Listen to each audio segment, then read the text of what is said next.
성도 여러분, 오늘 본문에 나오는 유월절, 이 유월절이 어떤 명절입니까? 잘 아시는 것처럼 애굽에서 이스라엘 백성이 모세를 지도자로 하여 빠져나올 때에 애굽 왕과 그 백성이 가로막았습니다. 이들에게는 이스라엘 백성이 얼마나 귀중한 인력이겠습니까?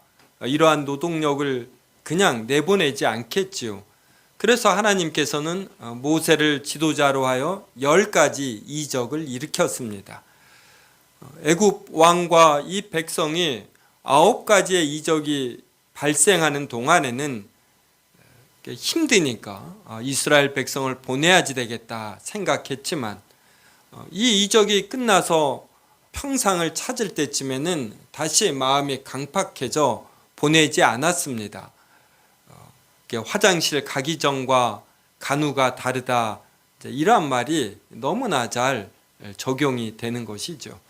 그런데 10번째 이적은 애굽의 모든 장자가 죽는 이적이었습니다. 이 이적 앞에서는 애굽도 더 이상 어떻게 해보지 못했습니다. 그런데 그때 이스라엘은 양을 잡아서 그 피를 문에 바르면 모든 가정의 장자를 죽이러 다니는 사자가 이 집은 건너뜁니다. 이 건너뛴다라는 것을 한자로 표현하면 유월입니다. 그래서 유월절은 이스라엘 백성도 장자로 대표되는 온 가족이 죽어야지 되는데 하나님의 은혜로 애굽만 모든 가정의 장자가 죽고 이스라엘은 죽지 않았다. 이것은 전적인 하나님의 은혜이다. 이러한 것을 기리는 것이 바로 유월절입니다. 애굽이 다른 모든 이적은 나름 견디어 보았지만 사람이 죽는 것, 이것에 대해서는 애굽의 존재 자체가 아무 의미가 없으므로 이제 두 손 다 들고 이스라엘 백성을 내보내었습니다.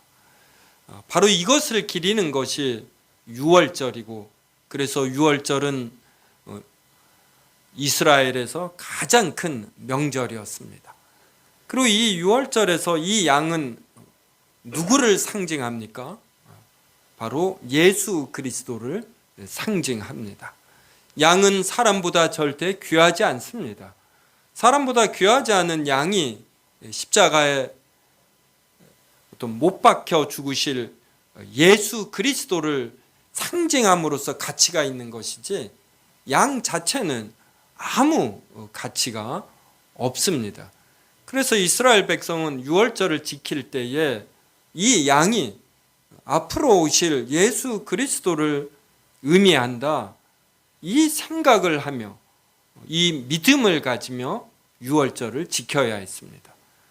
그렇지 않고 유월절을 지키는 건 우리 민족이 추석과 구정 때 제사 지내는 이런 습관적인 행위에 지나지 않는 것입니다. 그런데 예수님 당시 유대인들은 유월절의 참된 의미를 알지 못하고 그냥 습관적으로 지켰습니다. 유월절의 가장 중요한 의미가 예수 그리스도이신데 이것을 알지 못하고 자신들이 하나님의 선택받은 민족이다, 이것을 유월절과 같은 절기를 지키면서 확인을 한 것이에요. 정작 중요한 예수 그리스도는 보지 않고 이 절기에 헛된 의미만 부여하며 지킨 것입니다. 그래서 오늘 본문 1절과 2절 보십시오. 유월절이라 하는 무교절이 다가오매 대제사장들과 서기관들이 예수를 무슨 방도로 죽일까 궁리하니 이는 그들이 백성을 두려워함이더라. 자, 유월절의 주인공이 누구십니까? 예수 그리스도셔요. 그런데 대제사장들과 서기관들이 무슨 생각을 하냐면 유월절에 예수님을 죽일 생각을 합니다. 그러니까 이런 모순도 없는 것이죠. 예수님을 위해서, 예수 그리스도를 위하여 유월절이 존재하는데 이러한 유월절 때 예수님을 죽이려고 한다. 도대체 대제사장들과 서기관들은 어떤 존재들입니까? 이들은 나름대로 본인들이 옳다라고 여깁니다. 그래서 예수님을 이렇게 죽이는 일, 이 일을 할 때 이들은 옳다라고 여긴 것이에요. 사람이 하나님이 주시는 은혜를 귀하게 여기지 않고 어떤 자신들의 생각과 논리와 이념과 가치에 한 발 디뎌 놓고 그 다음에 방심하면 그 다음부터는 가장 중요한 핵심을 잃어버리고 자신의 생각대로 살면서 자신이 옳다라는 확신을 갖게 됩니다. 바로 대제사장과 서기관들이 다수를 이루고 또 이스라엘에서는 상류층에 속하고 또 배운 자들입니다. 그래서 자신들을 능가할 자가 존재하지 않는다 이렇게 여기고, 그래서 예수 그리스도라는 한 33살 된 청년의 존재가 너무나 미미하게 여겨지는 것이에요. 그분이 하나님으로서 사람이 되시어 유월절이 의미하는 그 그리스도이심을 모르고 예수님을 죽이려고 하는 것입니다. 그 다음 3절과 4절 보십시오. 12 중에 하나인 가룟딘이라 부르는 유다에게 사탄이 들어가니 이에 유다가 대제사장들과 성전 경비 대장들에게 가서 예수를 넘겨줄 방도를 의미하며, 유다는 예수님의 12 제자에 속합니다. 예수님의 12 제자를 묻는 시험 문제가 신학교 입학 시험이나 등등에 나와요. 얼마나 큰 영광입니까? 그런데 가룟 유다는 이렇게 큰 은혜를 받고서 이 은혜를 주신 예수님을 팔아넘길 생각을 합니다. 그러니까 이게 사람이라는 존재예요. 그래서 구약 성경에 보면은 하나님께서 소도 그 주인을 알건만 너희는 어떻게 이 주인을 알지 못하느냐. 가룟 유다는 자신을 제자로 삼아주신 이런 큰 은혜가 없는데 이런 은혜를 주신 예수님을 부인하고 자신은 지금 의로운 일을 한다고 여기는 것이죠. 그래서 이런 대제사장들과 성전 경비 대장들에게 예수님을 팔아넘길 생각을 하는 것입니다. 무리가 예수님을 존중하니까 대제사장들이나 서기관들이나 그리고 성전 경비 대장들도 무리를 피하여 예수님을 잡을 생각을 합니다. 얼마나 치밀하고 논리적이고 나름 옳다고 여기는지 몰라요. 우리가 하나님이 주시는 큰 은혜, 이것을 경시하고 그러면 나중에는 무시하고 나중에는 짓밟고 나중에는 자신의 생각과 논리와 의로움만 있는 것이에요. 이것을 정신 차리고 보면 얼마나 어리석고 부끄럽습니까? 이렇게 성경에 기록되어 영원히 기록에 남는 것이에요. 그래서 우리는 항상 하나님이 주시는 은혜를 생각해야지 됩니다. 하나님께서 나를 어떤 은혜로 나를 지금 지켜주시는가, 이것을 경시하고 잃어버릴 때 자신의 생각과 논리와 의로움만 남습니다. 그때 무슨 일이든 할 수 있는 거예요. 그래서 유월절의 주인공이신 예수 그리스도를 죽일 생각을 하고 배신할 생각을 하고 그래서 겨우 은 30을 받고 예수님을 팔아 넘깁니다.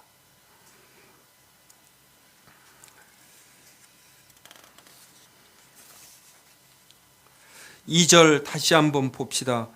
대제사장들과 서기관들이 예수를 무슨 방도로 죽일까 궁리하니 이는 그들이 백성을 두려워합니다라. 5절 보십시오. 그들이 기뻐하여 돈을 주기로 언약하는지라 유다가 허락하고 예수를 무리가 없을 때에 넘겨줄 기회를 찾더라. 그래서 이 사람들은 백성을 두려워하고 무리를 두려워합니다. 사람을 두려워하는 것이에요. 무엇이 진정한 진리이고 하나님이 주시는 은혜인가, 이것을 생각하지 아니하고 백성 무리를 두려워합니다. 백성 무리를 두려워한다라는 것은 자신들이 가진 이권, 어떤 기득권, 이러한 것이 무리에 의해 어떤 손상되지 않기를 원한다. 그러니까 자신을 위하는 것이에요. 자신의 현재의 상태가 온전히 보존되기를 바라는 이러한 마음으로 가득 차 있다 보니 하나님을 이렇게 올바로이 바라보지 않게 됩니다. 고린도 후서를 우리가 지난달 묵상했습니다. 그때 고린도 후서 13장 8절에 이러한 내용이 나와요. 우리는 진리를 거슬러 아무것도 할 수 없고 오직 진리를 위할 뿐이라. 우리는 진리를 거슬러 아무것도 할 수 없습니다. 한동안은 할 수가 있어요. 그래서 가룟 유다가 예수님을 은 30에 팔아 넘깁니다. 그리고 무리가 없을 때 어떤 새벽에 예수님을 팔아 넘겨요. 가룟 유다의 뜻대로 되는 것 같습니다. 그런데 이것이 오래 가지 않는다라는 것이. 세계 여러 나라들 중에 지구의 인력을 꿰뚫고 무중력 상태에 어떤 대상물을 옮겨 놓는 로켓 기술을 보유한 나라가 별로 없습니다. 미국, 러시아, 중국, 이제 프랑스, 영국, 이렇게 선진국 몇 개밖에 되지 않아요. 지구는 모든 것을 끌어당깁니다. 그래서 뉴턴은 사과가 떨어지는 걸 보고 왜 모든 것은 다 위에서 아래로 떨어지는가, 이것을 생각하고 만류인력 중력을 발견해 내었어요. 그래서 이 중력을 뚫고서 이 중력이 도달하지 않는 무중력에 어떤 대상을 옮겨 놓는 기술, 이게 힘든 것입니다. 하나님의 진리는 모든 것을 이 진리대로 잡아당기셔요. 지금 중력이 반드시 존재하지 않습니까? 이것처럼 지금 이 순간에도 진리는 작동하는 것입니다. 그래서 거짓말하는 자는 이 거짓이 끝내 드러나게 되어 있습니다. 하나님께서 지구를 돌리시듯 이 진리가 작동되도록 지금 이 순간에도 역사하시는 것이에요. 때때로 사탄과 같은 강력한 영적 존재가 어떤 로켓이 지구의 중력을 뚫고 힘차게 솟듯 사탄이 때때로 이런 힘차게 솟는 행위를 합니다. 하지만 우리의 우주 발사체가 이 태양계를 벗어나지 못합니다. 이 우주가 얼마나 넓은데, 그리고 이 우주 자체를 뚫고 나가지 못해요. 시간과 공간의 장에 우리는 모두 다 갇힐 뿐입니다. 시간과 공간의 장보다 더 강한 것이 진리의 장이에요. 이 진리를 뚫고 나아가는 대상, 존재는 아무도 없습니다. 그래서 우리는 진리를 위할 뿐이에요. 그렇게 행할 때에만 우리의 존재가 가치가 있습니다. 그래서 우리는 대제사장들과 서기관과 경비대장들처럼 지금 현재 어떤 우리의 어떤 욕심이라고 그럴까요? 목표라고 할까요? 또 마음속에 강한 정욕이나 혈기가 있습니다. 이럴 때 이것을 하나님의 진리와 사랑으로 억누르는 이러한 힘을 우리가 길러야지. 하나님이 주시는 은혜를 최대한 그대로 향유하는 이러한 존재가 되어야 됩니다. 오늘 아침에 동명노인복지센터로 설교하러 가는데 라디오를 틀었어요. 그랬더니 철학의 현상학 그러면서 의식의 지향성 이게 나와요. 제가 신학교에서 굉장히 강조하는 내용입니다. 사람은 이런 객관적 존재가 아니라 지향적인 존재. 항상 방향이 있어요, 방향. 이 방향이 그런데 자기의 존재를 높이는 방향입니다. 그래서 우리는 객관적이질 않아요. 어떤 순간에도 이 방향이 있는 것입니다. 근데 이 방향이 우리는 잘못된 것이에요. 무언가를 많이 이루는 사람은 이 방향이 강한 사람이에요. 제가 책을 여러 권 썼습니다. 제가 방향이 강한 자더라고요. 이번에 책 쓰고 제가 육체적으로나 정서적으로 좀 탈진이 되더라고요. 2년간 계속해서 컴퓨터 앞에 앉아 있는 일이 그게 참 쉽지 않습니다. 이걸 2년간 하고 나니까 몸이 힘들거든요. 그런데도 이것을 제 의지로 이겨내는 것이에요. 이건 뭘 의미하냐면 저는 이 방향성이 강할 수 있다. 제가 옳다라고 생각하는 것에 대한 확신이 강할 수 있다. 이런 것들을 의미하는 거지요. 그래서 이런 말씀을 볼 때 내가 대제사장과 서기관들처럼 하나님의 은혜를 크게 주시는데 그때 어떤 나의 잘못된 방향성으로 이 주인공을 못 보는 하나님이 주시는 은혜에 역행하는 자가 되지 않는가 이 생각을 많이 하게 돼요. 그러면서 지나온 60에 가까운 생애를 저도 살펴보는 것입니다. 그랬더니 이 10개의 손가락으로도 부족한 저의 혈기부림이라고 할까, 제 생각에 대한 확신의 강함에서 오는 잘못들, 그것도 큰 것들만 10개의 손가락을 넘기는 것이 얼마나 부끄럽습니까? 성도 여러분, 우리는 이렇게 되지 않기를 정말 바랍니다. 우리의 생각, 우리의 혈기대로는 지속되는 것이 길어야 몇 년밖에 되죠. 성도 여러분이 힘차게 하늘을 향해서 무언가를 던져보십시오. 이게 위로 올라가지요. 하지만 잠시 후에 떨어집니다. 진리를 역행하여 행하는 모든 것들은 한동안은 지속이 되지만 결국은 진리 앞에 그 초라한 모습을 드러내게 되어 있습니다. 8절서부터 한번 보겠습니다. 예수님은 베드로와 요한을 보내시며 가서 우리를 위하여 유월절을 준비하여 우리로 먹게 하라고 하셨습니다. 이들은 어디서 준비하기를 원하시나이까? 라고 물었고 예수님은 10절과 11절로 말씀하셨습니다.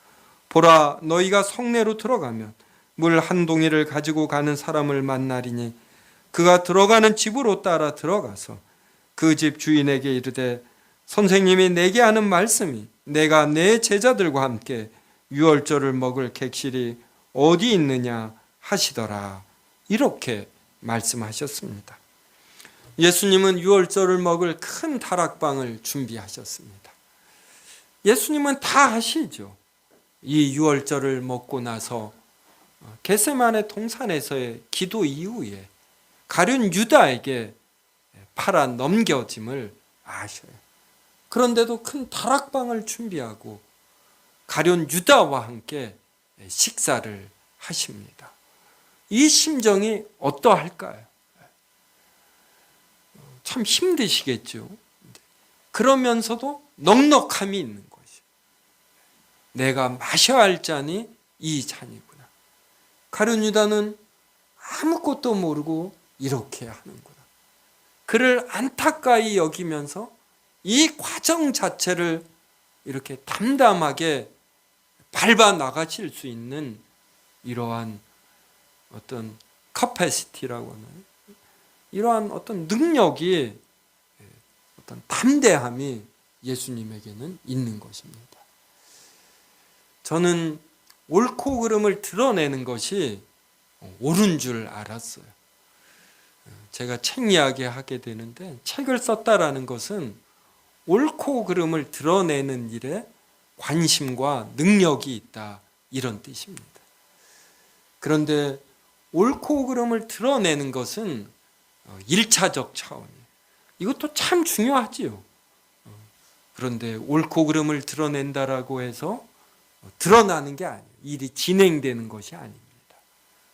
옳고 그름을 알고 옳음이 잘 집행되도록 그 상황에 맞게끔 가장 적절하게 행동하는 것, 자신이 옳음에도 틀린 자로 규정이 되어서 일들이 진행될 때 이것을 수용할 줄 아는 것, 이러한 것이 우리가 예수님에게서 배워야 할 것 아닙니까? 또 한번 보십시다.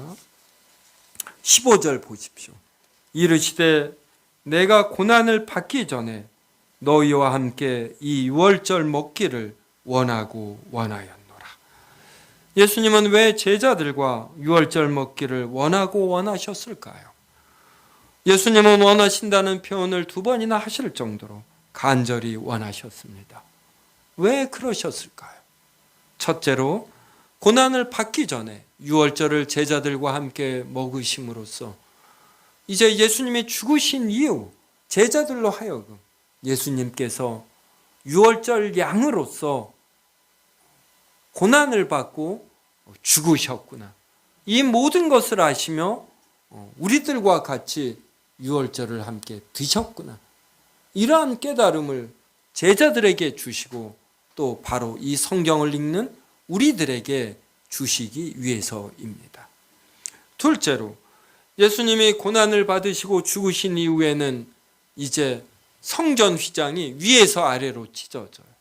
성전이 용도가 폐기된 것입니다.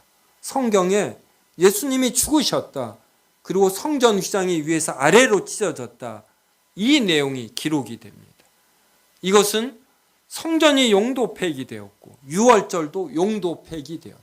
더 이상 지킬 필요가 없어요. 그러면 우리가 지켜야 할, 유월절을 대신하여 지켜야 할 절기가 있어야지 됩니다. 바로 성만찬이에요. 성만찬이라는 절기를 만드시기 위해서, 그래서 오늘 본문에 보면 떡과 포도주를 나누시지 않습니까? 셋째로, 고난을 받기 전에 제자들과 유월절을 먹으며 이제 마지막 정을 나누는 것이죠. 우리가 헤어질 때 이렇게 따스한 음식을 먹으며 정을 나누지 않습니까? 이러한 마음을 가지고 한번 성경을 보십시오.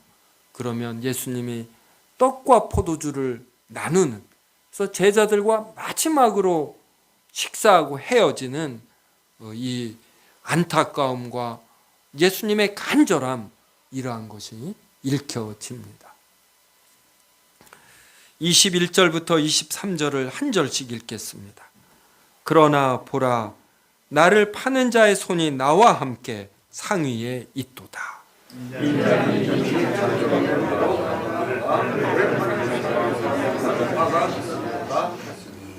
같이 읽겠습니다. 그들이 서로 묻되 우리 중에서 이 일을 행할 자가 누구일까 하더라. 예수님께서 21절에서 보라, 나를 파는 자의 손이 나와 함께 상위에 있도다, 이 말씀을 하셨어요. 이 말씀의 1차적 대상은 누구일까요? 가룟 유다입니다. 가룟 유다에게 예수님은 기회를 주시는 것이에요. 너가 나를 팔 생각을 하고 대제사장들과 성전 경비 대장들과 약속하지 않았느냐? 내가 이것을 다 알고 있다. 그러니 어서 너 회개하고 너를 제자 삼은 나의 은혜를 기억하고 이 은혜에 부응하는 자가 되라. 이렇게 기회를 주시는 것이에요. 너의 모든 것을 내가 아는데 너의 계획이 서겠느냐? 절대로 이루지 못한다. 그러니 어서 뉘우치고 나에게로 돌아오라 이러시는 것입니다. 제자들이 서로 물으며 누가 이 일을 하겠느냐? 그럴 때 한 명 한 명에게 서로가 물었겠지요. 가룟 유다 부인했겠죠. 나는 아니다. 내 이름을 걸고 맹세하는데 나는 아니다. 이런 식으로 표현했을 것입니다. 베드로도 다른 사람은 다 부인 예수님을 팔아도 나는 팔자가 아니다. 이렇게 급한 성격대로 했겠죠. 가룟 유다는 부인하면서 마지막 기회로서 예수님을 팔 생각 이 자체를 버려야지 되는 것이죠. 그래서 예수님은 계속해서 가룟 유다에게 기회를 주시는 겁니다. 그럼에도 사람이 강팍하면 자기 혈기와 자기 논리와 자기 의에 빠지면 세상에서 가장 어리석은 일, 이것을 가룟 유다가 하는 것이에요. 그리고 우리도 이럴 수가 있는 것입니다. 그래서 우리는 중요한 결정을 할 때에 자신의 생각과 논리 이것만이 아니라 이게 내가 지금 사랑의 행위를 하는가, 내가 덕이 되는 행위를 하는가라는 어떤 전체적인 감각, 느낌이라고 할까요? 이 감각을 회복해야지 돼. 이렇게 멀리 나무가 아니라 숲을 보면서 내가 5년 후, 10년 후에도 이것이 진리를 위한 행위라고 말할 수 있는가? 이런 생각을 해야지 됩니다.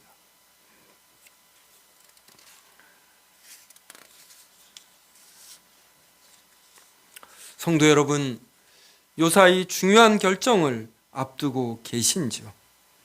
혹 진리를 위하지 않고 자신의 사사로운 감정이나 어떤 사욕 때문에 중요한 결정을 내리신다면 이 시간에 이 마음을 내려놓으시기 바랍니다.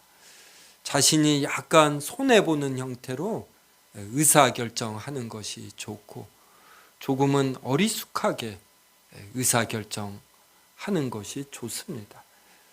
핀셋으로 딱 무엇을 끄집어내듯 그렇게 정확하게 결정하는 것이 좋을 것 같지만 그 이전에 사랑과 덕이라는 것이 있고 예수님처럼 자신이 죽는 줄을 알면서도 큰 다락방을 준비하고 자신이 죽는 일에 동참해가는, 그리하서 끝내 최종적 승리를 얻어내시는 이러한 사랑과 지혜가 우리에게 필요합니다.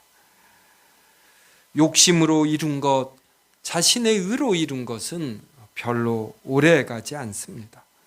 반면 진리, 자기 희생적, 하나님의 진리와 사랑과 영광을 나타내려는 이러한 결정은 두고두고 진리 속에서 드러나고 하나님께서 얼마나 풍성하게 갚아주시고 끝내 자신을 높이 올려주시는지 모릅니다. 우리는 하나님이 주신 은혜를 늘 생각해야지 돼. 이렇게 만족하게 여기고 어떤 이 마음속에 있는 이 방향성이 날카롭거나 매사에 행하여 이렇게 역행하는 이러한 방향이 되면 안 됩니다. 예수님은 자신이 주인공인데 자신을 죽이려는 사람들 앞에서 자신에게 주어진 잔을 마셨습니다. 큰 다락방도 준비하셨죠.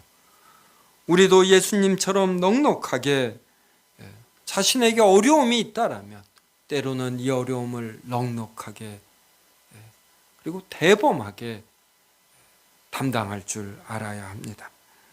신앙의 길, 이것은 꼭 꽃길만은 아니에요. 저도 여러 번 고난을 받았습니다.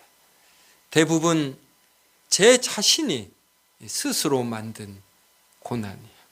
그때는 이걸 모르고 사람들을 탓하고 그랬는데 저의 어리석음과 강한 방향성, 이것 때문에. 지혜로운 사람은 이걸 한두 번밖에 겪지 않습니다. 저는 어리석고 방향성이 강하다 보니까 요사이 여러 번 겪어요. 그래서 저는 요사이 중요한 결정을 앞두면 이렇게 제가 신뢰할 수 있는 몇몇 사람에게 묻습니다.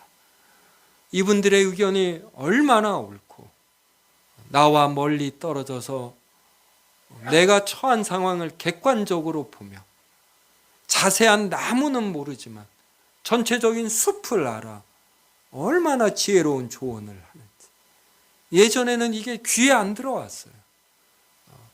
이게 귀가 코팅이 되었는지 다 이렇게 쳐냅니다. 근데 지금은 조금 들어와요. 조금 들어오고.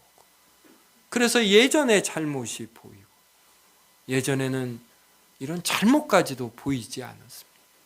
하나님이 엄청난 은혜를 주시고 기회를 주시는데 이걸 저의 스스로 차버리는 것이고 그러면서 내가 옳다라고 혼자서 외로운 싸움, 이런 것을 해댄 것입니다. 성도 여러분, 우리는 진리로 연단된 사랑을 가져야 하지.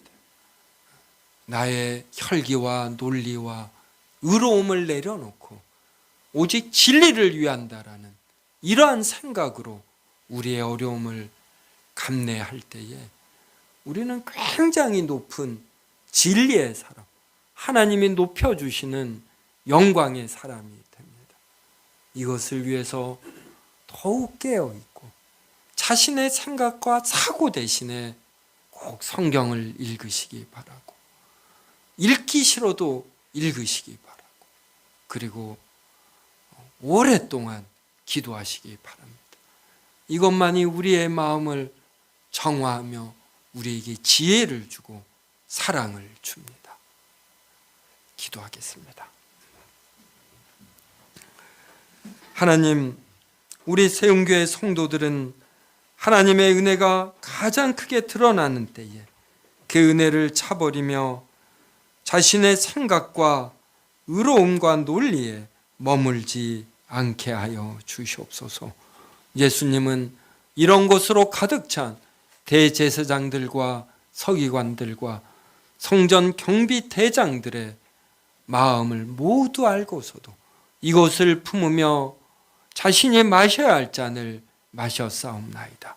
우리가 누군가에게 어려움을 당할 때 예수님을 생각하며 더 담대히, 더 넉넉히 이겨내게 하여 주시옵소서. 예수님이 받으신 고난과 배신을 생각하게 하옵시고 우리가 어떤 어려움에서도 예수님처럼 담대하게 이 과정을 받고 이겨내고 그리하여 하나님이 높여주시는 사랑과 진리와 영광 속에 깃들겠다라는 이러한 생각을 풍성히 갖게 하여 주시옵소서. 예수님의 이름으로 기도드리옵나이다. 아멘.